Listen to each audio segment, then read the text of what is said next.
Familia y amigos, continuamos con el estudio de nuestro Evangelio de Marcos y estamos llegando a la tercera y última fase de nuestro Evangelio que comprende la última etapa del ministerio de Jesús, especialmente alrededor de su pasión y muerte. Así es que vamos a estar leyendo a partir del capítulo 11, los versículos del 1 al 11, por favor. Es Marcos 11, del 1 al 11. Y a nuestro estudio le vamos a titular el día de hoy, Sálvanos, te rogamos.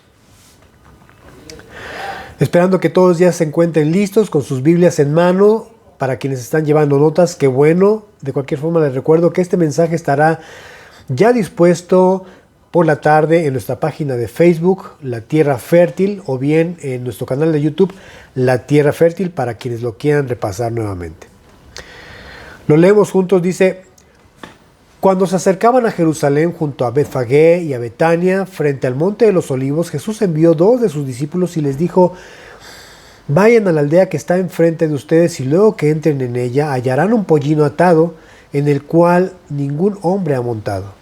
Desátenlo y tráiganlo, y si alguien les dijere ¿por qué hacen eso?, digan que el Señor lo necesita y que luego lo devolverá.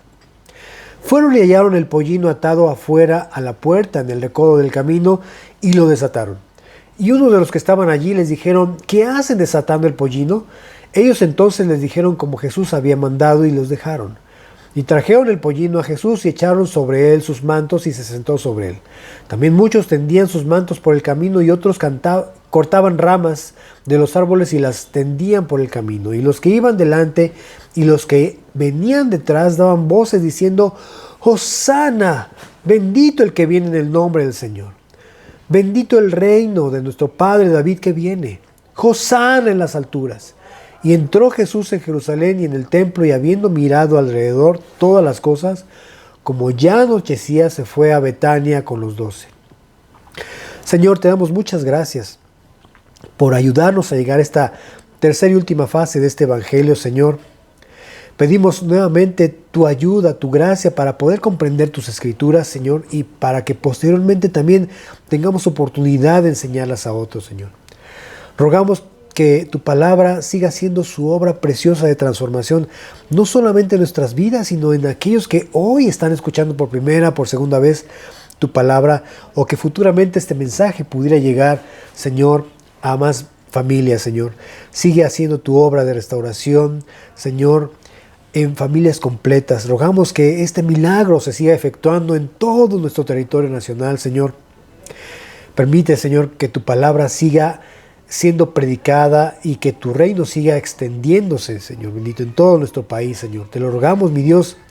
Pedimos nuevamente que tu palabra preciosa, Señor, sea alumbrando nuestros corazones, mi Dios, y que lleve a cabo el propósito por el cual tú la has enviado en nuestras vidas, transformándonos a la imagen de tu Hijo Jesucristo, Señor. Te lo pedimos en el nombre precioso de Él. Amén.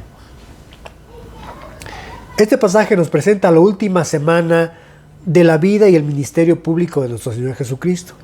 Y es la última etapa que presenta este Evangelio de Marcos. La primera etapa comprende el ministerio de Jesús en Galilea, como ya lo hemos estado meditando anteriormente, entre las multitudes.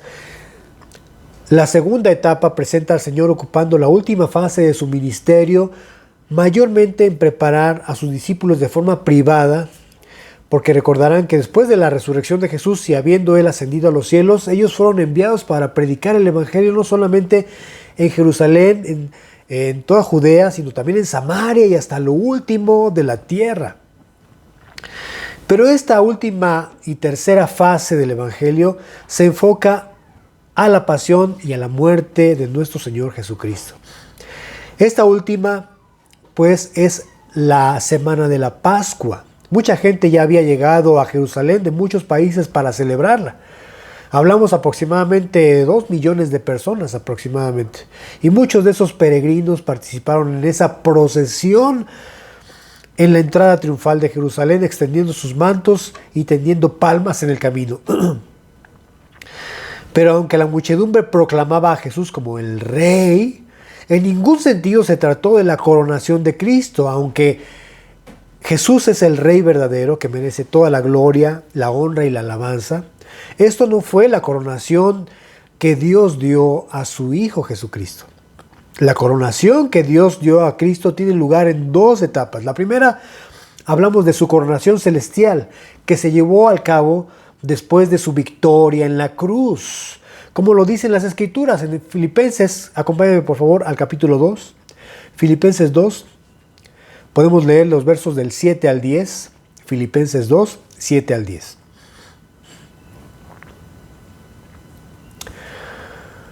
Lo leemos juntos, dice: sino que se despojó a sí mismo tomando forma de siervo hecho semejante a los hombres y estando en la condición de hombre se humilló a sí mismo haciéndose obediente hasta la muerte y muerte de cruz. Por lo cual Dios también le exaltó hasta lo sumo y le dio un nombre que es sobre todo nombre, para que en el nombre de Jesús se doble toda rodilla de los que están en los cielos y en la tierra y debajo de la tierra. ¿Ok? A respecto de esta coronación, podemos leer también en Hebreos capítulo 1, versículo 3. Hebreos 1, 3, estamos meditando que es la primera fase de su investidura como rey, su coronación celestial. Dice: el cual siendo el resplandor de su gloria y la imagen misma de su sustancia y quien sustenta todas las cosas con la palabra de su poder, habiendo efectuado la purificación de nuestros pecados, por medio de sí mismo se sentó a la diestra de la majestad en las alturas. Y finalmente te voy a pedir que me acompañes a Hebreos capítulo 12, verso 2. Hay muchos pasajes que hablan al respecto. Solamente quise tomar algunos. Hebreos 12, 2. Dice: puesto los ojos en Jesús. Y este pasaje me encanta. El autor y consumador de la fe, el cual por el gozo puesto delante de él sufrió la cruz, menospreciando el oprobio, y se sentó a la diestra del trono de Dios. Así es que la primera fase de esa coronación de Jesús sucede al cabo de su victoria en la cruz, como lo decíamos. La segunda fase de su investidura ocurrirá en el futuro, cuando regrese a la tierra montado en un caballo blanco, como lo describe Apocalipsis capítulo 19. Ya no sobre un pollino, hijo de asna, sino ahora lo veremos seguido de un ejército celestial. Cuando Él venga, juzgará al mundo en justicia y reinará por 1000 años en la tierra y por toda la eternidad en el cielo nuevo y en la tierra nueva. Dice el Evangelio de Lucas en el capítulo 1, en el verso 33. Lucas 1, 33. Y reinará sobre la casa de Jacob para siempre, y su reino, ¿qué dice? No tendrá fin. De ahí nos saltamos hasta el profeta Isaías. Vamos a leer en el capítulo 9, el versículo 7, por favor. Isaías 9, 7.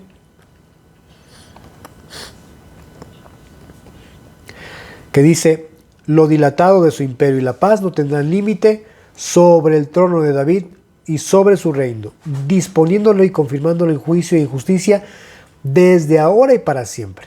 El celo de Jehová de los ejércitos hará esto. Así que no hablamos en esa entrada triunfal a Jerusalén de la coronación de Jesús. Aunque entró a la ciudad en calidad de rey, al mismo tiempo se marcaba su sentencia para ser crucificado. La reacción de la multitud no fue una expresión de fe verdadera, ni de alabanza por el Rey verdadero de Israel. Ellos contemplaban en Jesús solo su expectativa de libertad del sitio romano. Y no solo eso, sino ser el nuevo imperio dominante del mundo. El día que Jesús fue sentenciado a muerte, esa misma multitud que lo ovacionó sin fe, ahora eufóricamente gritaban exigiendo a Pilatos que fuera crucificado. ¡Crucifícale! ¡Crucifícale!, decían. Así que la entrada de Jesús a Jerusalén sirvió para que los líderes judíos se preocuparan por esa reacción colectiva, la cual vislumbraba una posible sedición a los ojos de lo que podrían haber pensado los romanos, y de esta manera irrumpir en la ciudad con violencia y destrucción. En la antigüedad, cuando se sabía de alguna sedición, algún movimiento social, el Imperio Romano reaccionaba de esta manera e iba e irrumpía y llegaba incluso a destruir totalmente la ciudad, quemándola. Por eso es que los líderes religiosos judíos tenían ese temor. Acompáñame a leerlo en Juan capítulo 11, versos 47 y 48, para que podamos corroborarlo. Dice Juan, Evangelio de Juan 11, 47 al 48. Entonces los principales sacerdotes y los fariseos reunieron el concilio y dijeron: ¿qué haremos? Porque este hombre hace muchas señales. Si le dejamos así, todos creerán en él y vendrán los romanos y destruirán nuestro lugar santo y nuestra nación. Ese era el temor principal que tenían ellos. Así es que esta entrada triunfal sirvió para que llevaran a cabo el plan para matar, para aniquilar a Jesús por parte del concilio de los ancianos. Vemos entonces a esta muchedumbre, a esta multitud ovacionando a Jesús. Pero anteriormente recordemos que Jesús no había permitido una declaración abierta y pública de que Él era el Mesías. Incluso alguna ocasión, recordarás, cuando alimentó milagrosamente esos 5,000, Él frustró la intención de aquellos que le pretendían hacerle rey. Esto lo encontramos en Juan, en el capítulo 6, en los versículos 14 y 15. Juan 6, 14 y 15. Dice: aquellos hombres entonces, viendo la señal que Jesús había hecho, dijeron: este verdaderamente es el profeta que había de venir al mundo. Pero entendiendo Jesús que iban a venir para apoderarse de él y hacerle rey, volvió a retirarse al monte solo. No obstante, ya había llegado el momento en el plan divinamente determinado para que Jesús muriera. Por eso es que ahora sí permite que haya una declaración de él como el rey y de que le aclamaran como rey de forma pública y entre las multitudes.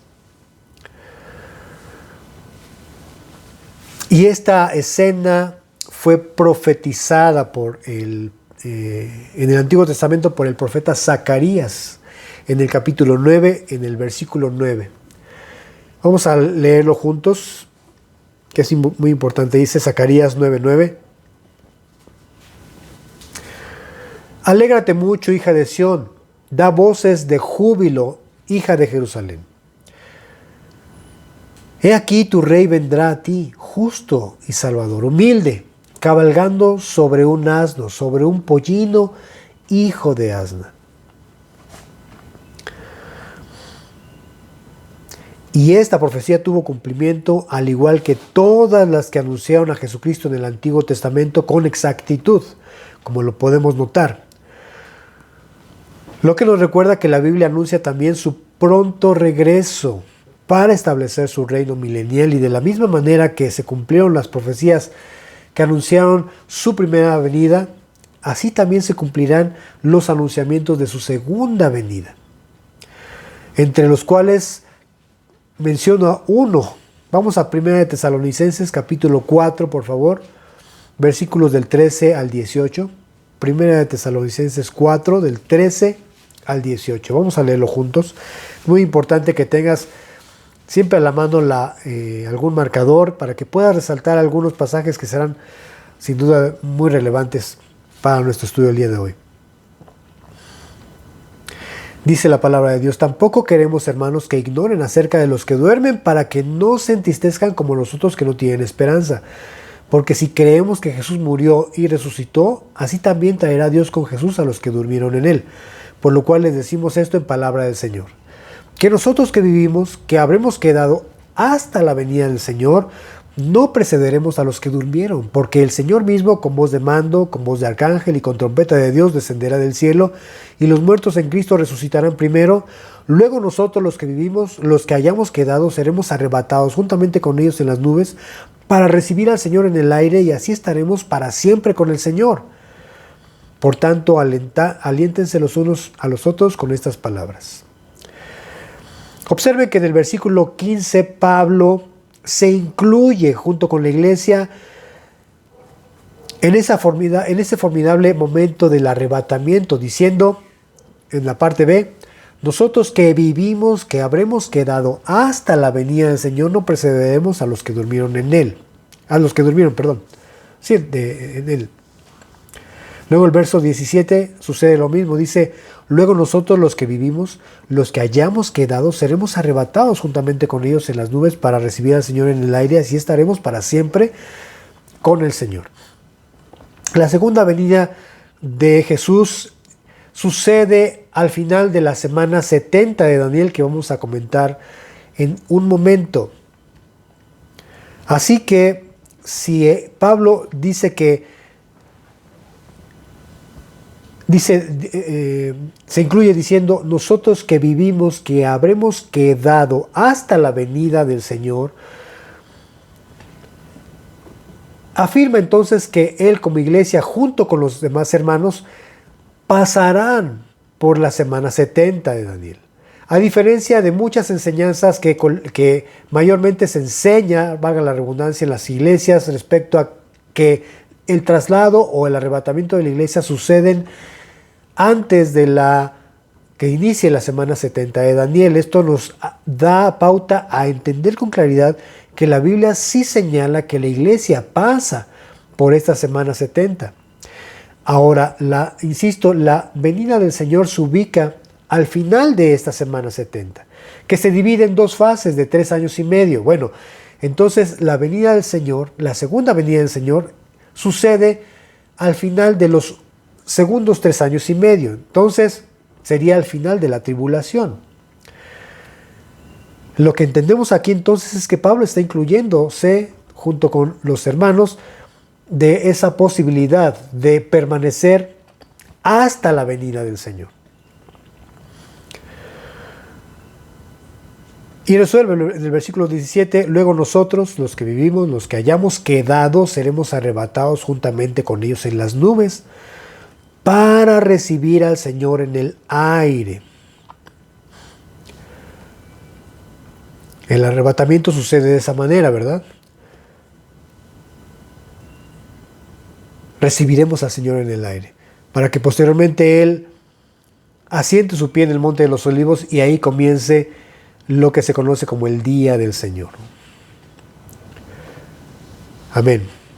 Y es que después de la resurrección de nuestro Señor Jesucristo y su ascensión al cielo, la iglesia creía que les tocaría a ellos vivir ese momento, esa segunda venida de Jesús, especialmente por algunos dichos de Jesús. Ellos creían que al menos sucedería mínimo durante alguna fecha, alguna etapa del primer siglo.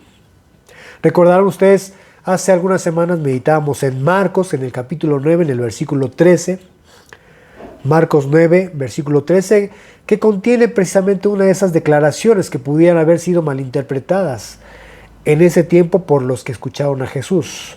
Lo leemos diciendo, dice Jesús, de cierto les digo que hay algunos de los que están aquí que no gustarán la muerte hasta que hayan visto el reino de Dios venido con poder. Entonces, esto daría pie para que se entendiese que entre la multitud que estaba presente ese día, algunos estarían vivos y presenciarían esa segunda venida de Jesús viniendo con poder en su reino.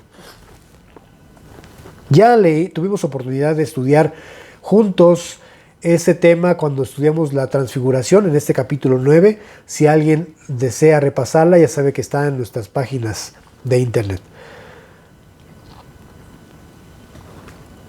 Después de que Jesús, también esto sucede a respecto de lo que estamos comentando, después de que Jesús le dio a entender a Pedro con qué muerte había de glorificar a Dios, finalmente le dijo Jesús a Pedro, sígueme.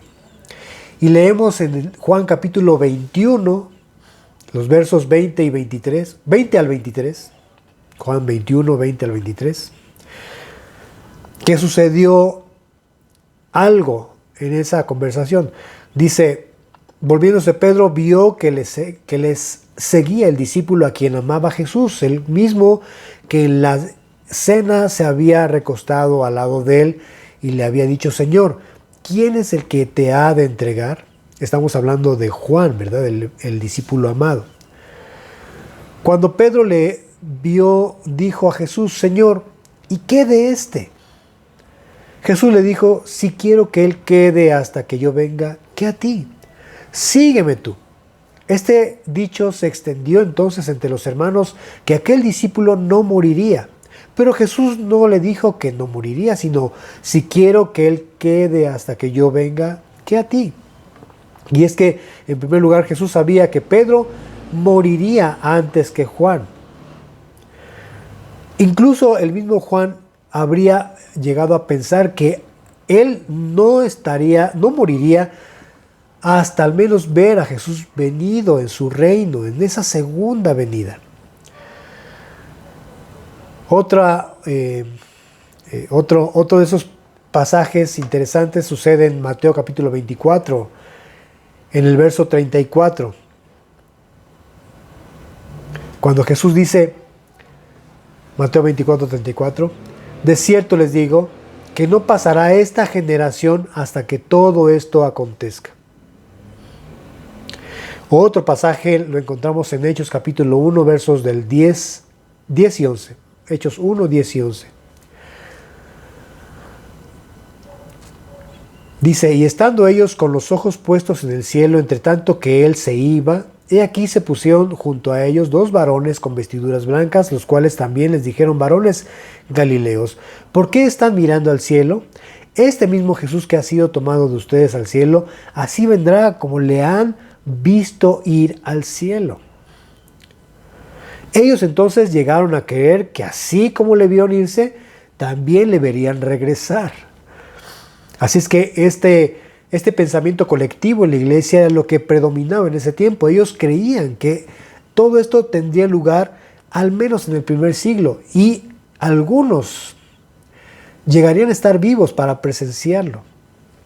Y digo todo esto, mis queridos hermanos, con el propósito de que recordemos que todas las cosas que se profetizaron respecto a la primera venida de Cristo se cumplieron,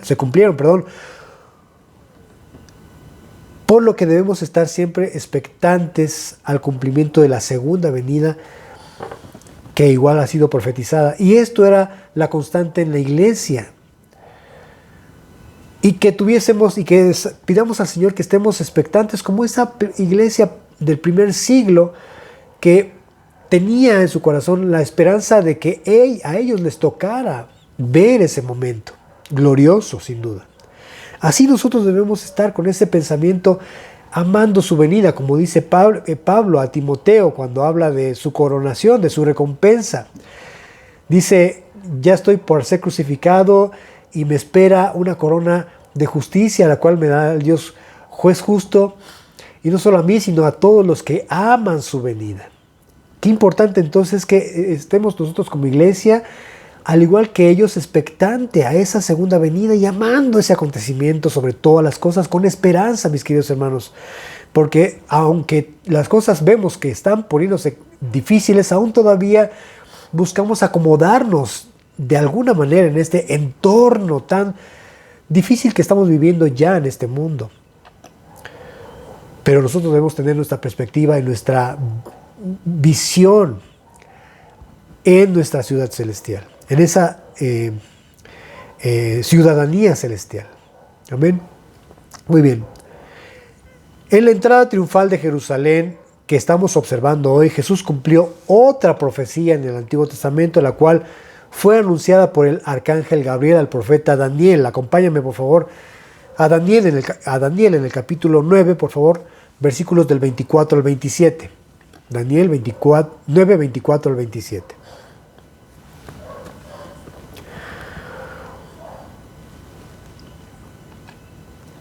Espero que ya hayas llegado. Dice: 70 semanas están determinadas sobre tu pueblo y sobre tu santa ciudad para terminar la prevaricación y poner fin al pecado y expiar la iniquidad, para traer la justicia perdurable y sellar la visión y la profecía y ungir al santo de los santos.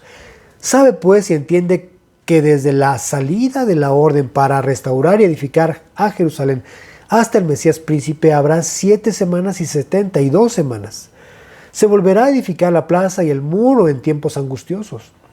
Y después de las 62 semanas se quitará la vida al Mesías, mas no por sí. y el pueblo de un príncipe que ha de venir destruirá la ciudad y el santuario. Y su fin será con inundación. Y hasta el fin de la guerra durarán las devastaciones. Y por otra semana confirmará el pacto con muchos. A la mitad de la semana hará cesar el sacrificio y la ofrenda. Después, con la muchedumbre de las abominaciones, vendrá el desolador hasta que venga la consumación y lo que está determinado se derrame sobre el desolador. El arcángel Gabriel anuncia al profeta Daniel 490 años de dominio gentil sobre Israel y sobre su santa ciudad. 69 de dichas semanas han pasado ya y solo queda la semana septuagésima. Esto es el último periodo de 7 años antes de traerse a Israel la justicia eterna.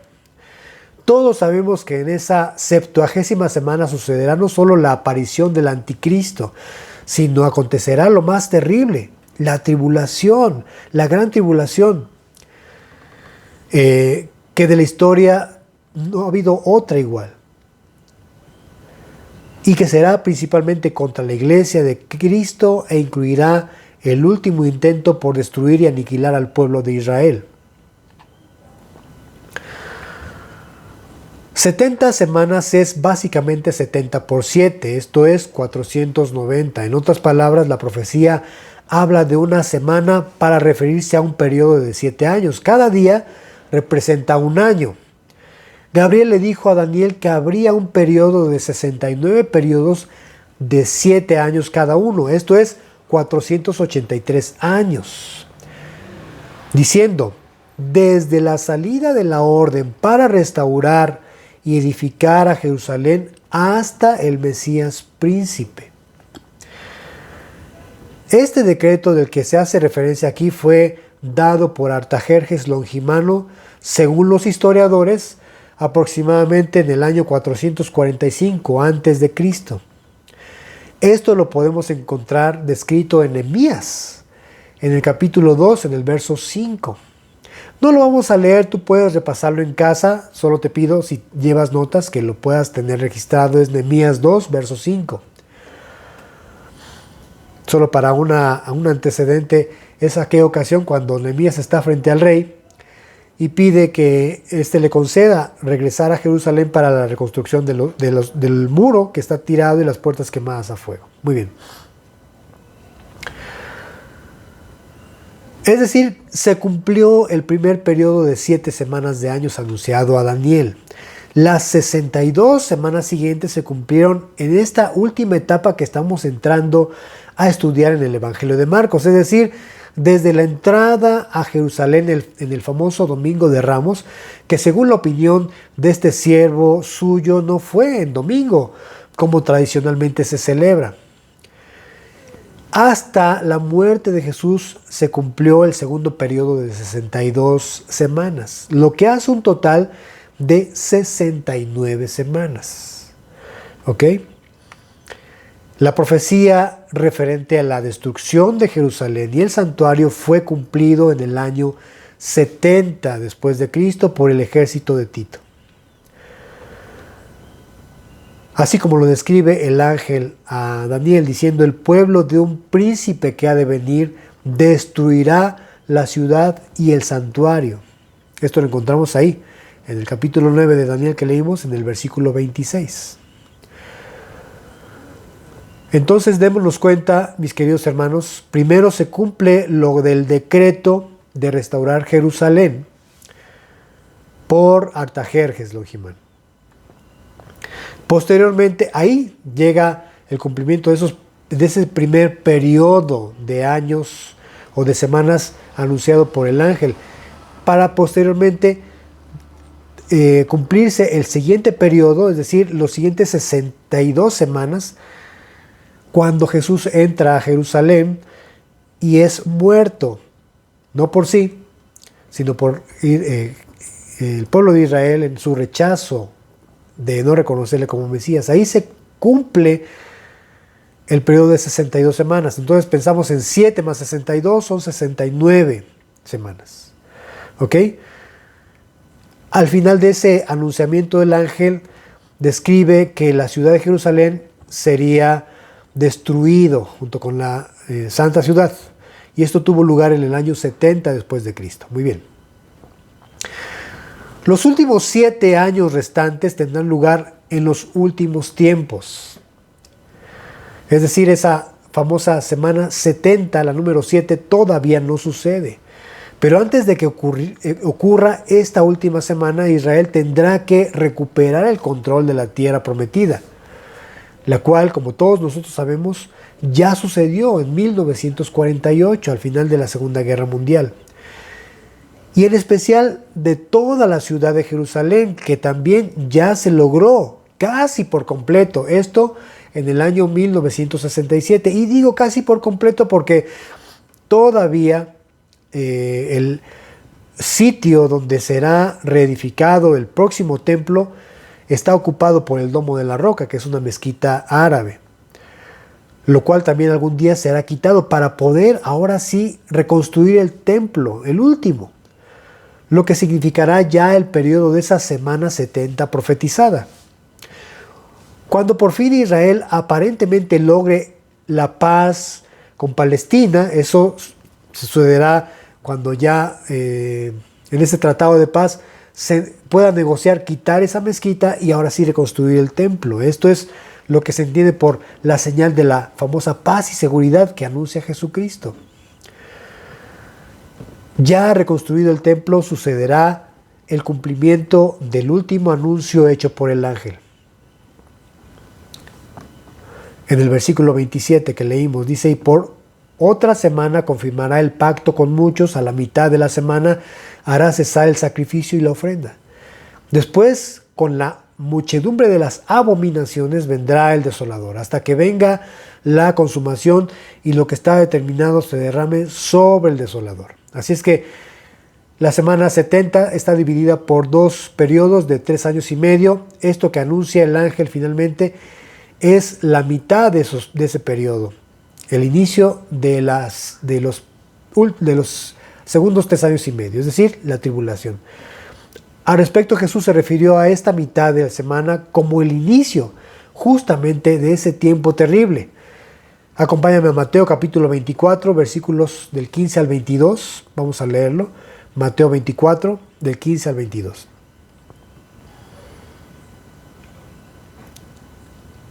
Dice: por tanto, cuando vean en el lugar santo la abominación desoladora de que habló el profeta Daniel, el que lee entienda, entonces los que estén en Judea huyan a los montes, el que esté en la azotea no descienda para tomar algo de su casa, y el que esté en el campo no vuelva atrás para tomar su capa. Mas ay de las que estén encintas y de las que críen en aquellos días. Oren pues que su huida no sea en invierno ni en día de reposo, porque habrá entonces gran tribulación, cual no la ha habido desde el principio del mundo hasta ahora, ni la habrá. Y si aquellos días no fuesen acortados, nadie sería salvo, mas por causa de los escogidos, aquellos días serán acortados. Es decir, con esto entendemos que los siguientes 3 años y medio, la segunda mitad de la semana 70, pues realmente será cortada de lo terrible que será, incluso hasta para los escogidos. Si no fuese acortado este tiempo, nadie sería salvo. Es decir, finalmente quiero entender que sucumbiríamos o sucumbirán ante la tentación, especialmente de apostatar, desgraciadamente. Y en un punto final de esos 3 años y medio aparecerá la señal del Hijo del Hombre. Aparecerá Jesucristo viniendo en las nubes, en principio para buscar a sus escogidos, a su iglesia.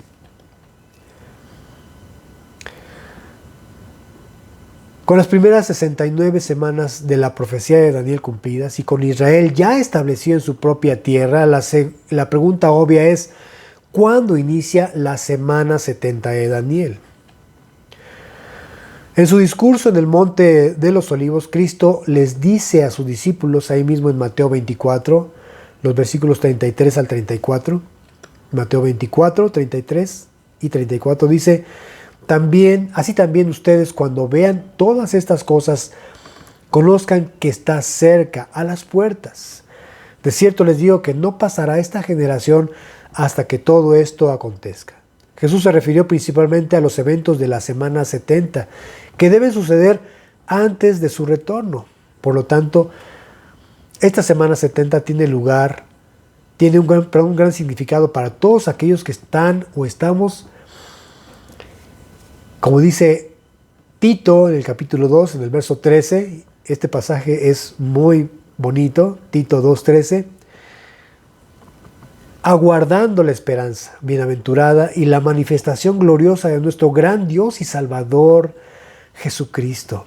No sé si tú estés en ese pensamiento de anhelar esa manifestación gloriosa de nuestro gran Dios y Salvador Jesucristo.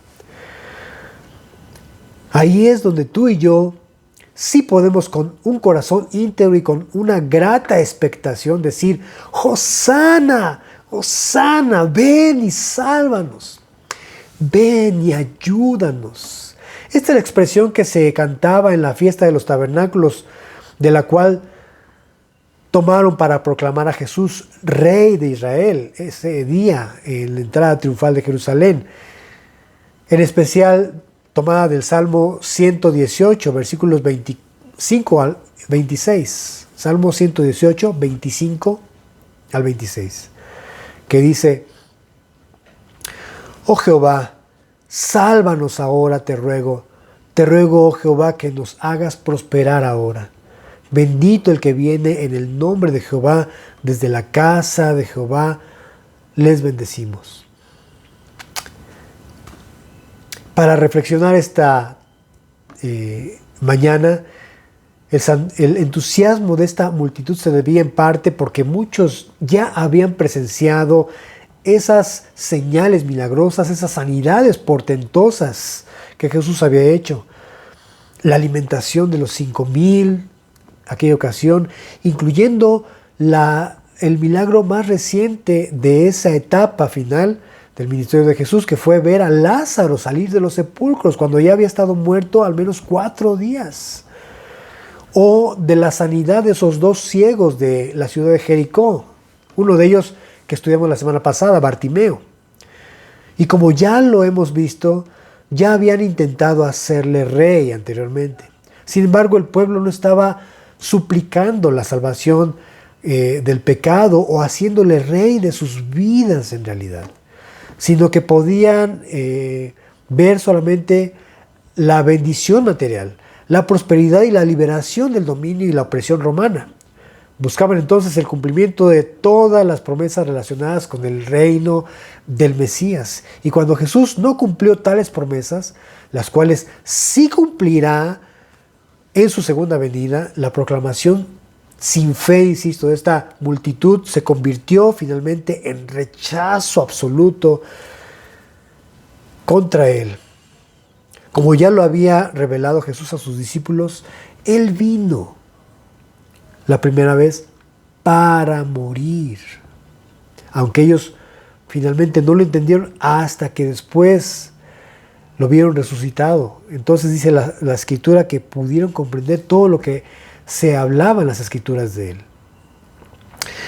Hosana era una palabra que vino a ser una expresión de alabanza, aunque originalmente fue quizá un clamor pidiendo ayuda. Así que podría traducirse también: ven y ayúdanos, como dice el Salmo 118, 24 y 25. Y creo que nosotros todos los días debemos hacer esa oración, ese clamor en medio de lo que está sucediendo a nuestro alrededor. Familia hermosa, México está en un tiempo verdaderamente de crisis.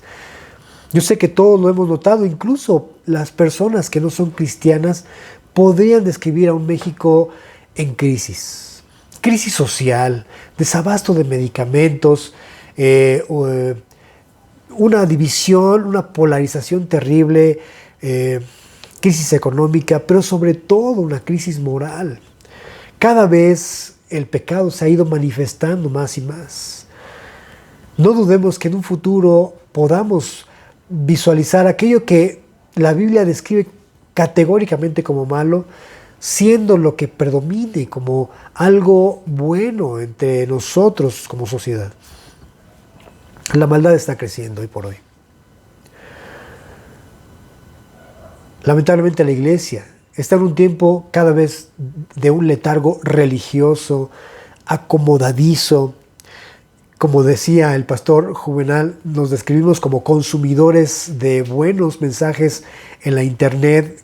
Tenemos un abanico de ofertas para estar constantemente viendo predicaciones, lo cual yo digo, es que no es que esté mal, sino que recibimos todo tipo de mensaje, pero no hacemos caso a la palabra de Dios. Podemos tener a nuestros maestros preferidos, podemos tener a nuestros predicadores preferidos, a nuestros cantantes preferidos. Pero si buscamos un avivamiento, yo lo que puedo ver en el avivamiento del tiempo del nacimiento de la iglesia, después del Pentecostés, fue a la vez un tiempo de persecución. Hoy por hoy tenemos cualquier ritmo, cualquier estilo de música para cantar al Señor, lo cual yo no condeno. Soy músico. Pero eso nos ha hecho entrar en un pensamiento de comodidad como iglesia. Hemos descuidado el tiempo de oración. Muchos han descuidado el congregarse, que es básico. Dice Hebreos capítulo 10, 24 y 25, no dejando de congregarse como algunos tienen por costumbres.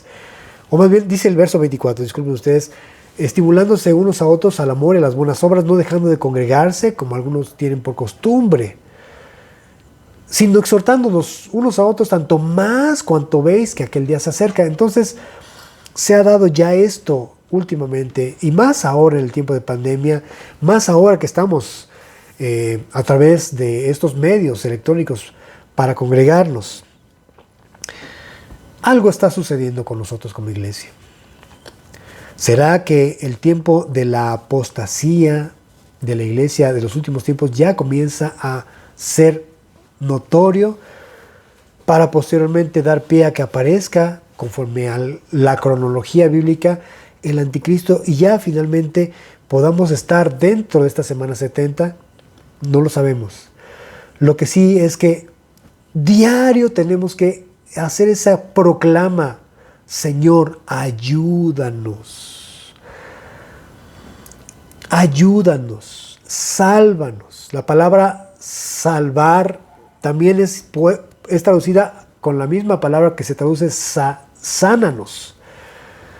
¿Y de qué tenemos que ser sanos? Del pecado. Lamentablemente hoy hemos vivido en ese pensamiento de la gracia que nos hace sin duda alguna estar bajo el perdón del Señor, pero con eso damos pie a la libertad malentendida de pecar. Realmente Dios está llamándonos a un tiempo de madurez. Estaba yo pensando en la palabra huiotesia del griego, que habla no de la adopción a la cual estamos llamados tú y yo a participar en algún futuro, prometida para la iglesia vencedora. Y déjenme decirles que ese es el llamado que Dios tiene para nosotros, que pasemos de ser solo hijos recién nacidos, como ustedes ya lo recordarán, que nuestro querido Alvarito y Eli nos lo han enseñado constantemente. No nos quedemos en el solamente nacimiento, en el nuevo nacimiento, como bebés espirituales, como tecnones o tecnonas, dice Eli, sino avancemos a ser juyos de Dios, hijos maduros de Dios, para que posteriormente sí tengamos la calidad, no de ser adoptados como se entiende esa palabra coloquialmente entre nosotros, que es darle los derechos a una persona que no es de nuestra sangre, como si fuera nuestro hijo, que no lo sea, sino más bien ese es el grado de la madurez. Esto se usa para quienes han pasado de la inmadurez, ahora sí, a la estabilidad emocional. La madurez, pues. Y yo pensaba en mi carácter, y cuando pienso en mi mal carácter, en mis reacciones humanas, en mi pecado, en mi carne, es cuando yo finalmente le digo al Señor, sálvanos, sálvame, sáname de mi maldad. Ese es nuestro clamor todos los días, mis queridos hermanos. Yo quiero terminar diciéndoles que el apóstol Pedro se dirigió a esa misma multitud que gritaban a Jesús, Hosana, y que le daban esa bienvenida, pero que después gritaban, crucifícale. Pedro se dirigió a esa misma multitud para decirles que ellos fueron copartícipes de la responsabilidad de la muerte del Señor. En Hechos capítulo 2, versos 22 al 23 y después 37 al 38. Lo voy a leer rápidamente y con esto vamos a terminar. Hechos 2, 22 al 23 y después 37 al 38. Dice, varones israelitas, escuchen estas palabras. Jesús Nazareno, varón aprobado por Dios entre ustedes, con las maravillas, prodigios y señales que Dios hizo entre ustedes por medio de él, como ustedes mismos saben, a este entregado por el determinado consejo y anticipado conocimiento de Dios, prendieron y mataron por manos de inicuos, crucificándole. Al oír esto se compungieron de corazón y dijeron a Pedro y a los otros apóstoles, varones hermanos, ¿qué haremos? Pedro les dijo, arrepiéntanse y bautícense cada uno de ustedes en el nombre de Jesucristo para perdón de los pecados y recibirán el don del Espíritu Santo. La palabra compungir quiere decir que sienten pena por algo que han hecho mal. Pidamos que esto suceda en nuestro país, en la iglesia hoy por hoy, que seamos verdaderamente compungidos de corazón, que haya un sincero arrepentimiento en nosotros y caminemos de acuerdo a su gracia y que sí seamos aquel pueblo que grita, Hosana, bendito el que viene en el nombre del Señor. Esa debe ser nuestra oración y esa debe ser nuestra insistente proclamación día a día, nuestra insistente clamor, es lo que quise decir. Oramos, Señor, pedimos, sálvanos.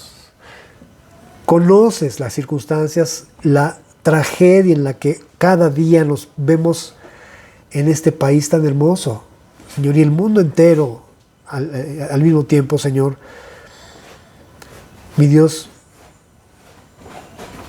permite que más personas reconozcan la necesidad de un Salvador, la necesidad de su salvación, provista por ti a través de tu único Hijo, Jesucristo, quien entregó su vida en la cruz del Calvario.